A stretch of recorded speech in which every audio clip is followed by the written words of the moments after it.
வணக்கம். கோவில் நிலங்கள யாராவது ஆக்கிரமிப்பு செஞ்சுட்டா அதை எப்படி சட்டப்படி திரும்ப வாங்குறாங்க?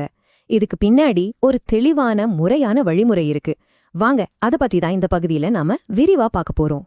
யோசிச்சு பாருங்க, ஒரு கோவிலுக்கு சொந்தமான சொத்து இன்னொருத்தர் கைக்கு போயிடுச்சுன்னா அதை மீட்கிறதுக்கு என்ன வழி? இது ஏதோ தோராயமா செய்யற விஷயம் கிடையாது. இதுக்குன்னு ஒரு திட்டவட்டமான சட்ட வழிமுறை இருக்கு. அதை என்னன்னு தான் நம்ம இப்போ தெரிஞ்சுக்க போறோம். சரி, இந்த மொத்த சட்ட நடவடிக்கையும் யார மையமா வச்சு நடக்குது? இந்த மாதிரி ஒரு ஆக்கிரமிப்பு அகற்றி யாருக்கு பவர் இருக்கு? முதல் விஷயமா அந்த அதிகாரம் யாருடைய கையில இருக்குன்னு பார்க்கலாம். இந்த முழு நடைமுறைக்கும் மிக முக்கியமான நபர் இவர்தான், இணை ஆணையர், அதாவது ஜாயிண்ட் கமிஷனர். கோவில் நில ஆக்கிரமிப்பு சம்பந்தப்பட்ட எல்லா வழக்குகளையும் விசாரிச்சு தீர்ப்பு சொல்றதுக்கான முழு சட்ட அதிகாரமும் இவருக்கு மட்டும்தான் இருக்கு. அதனால இவரோட பங்கு இதுல ரொம்பவே முக்கியமானது.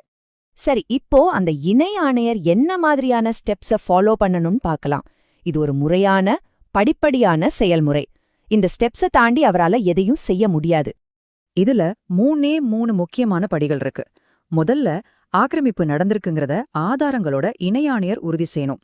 ரெண்டாவது, அவர் ஏன் இந்த முடிவை எடுத்தாருங்கிறதுக்கான காரணங்களை எழுத்துப்பூர்வமா ரொம்ப தெளிவா பதிவு செய்யணும். பாருங்க, இது ரொம்ப முக்கியம். ஏன்னா இதுதான் அந்த நடவடிக்கையில வெளிப்படைத்தன்மையை கொண்டு வருது. கடைசியா மூணாவது படி, ஆக்கிரமிப்பு செஞ்சவருக்கு ஒரு உத்தரவு பிறப்பிக்கணும். அதுல ஒரு குறிப்பிட்ட தேதிக்குள்ள இடத்த காலி செஞ்சு கோவில் அறங்காவலர்கிட்ட ஒப்படைக்க சொல்லி உத்தரவிடணும். ஓகே, இந்த ஸ்டெப்ஸ்லாம் எங்க இருந்து வருது? இது அந்த அதிகாரியோட தனிப்பட்ட முடிவு கிடையாது. இதுக்கு ஒரு ரொம்ப வலுவான சட்ட அடிப்படை இருக்கு. அது என்ன சட்டம்னு இப்ப பாப்போம். இந்த எல்லா நடவடிக்கைகளுக்கும் ஆதாரம் இந்த சட்டம்தான். தமிழ்நாடு இந்து சமய மற்றும் அறக்கொடைகள் சட்டம் 1959. இந்த சட்டத்தின் கீழே தான் கோயில் நிலங்களை மீட்கிற மொத்த நடைமுறையும் வழிநடத்தப்படுது. கோயில் நிர்வாகத்துல இது ஒரு மிக மிக முக்கியமான சட்டம்.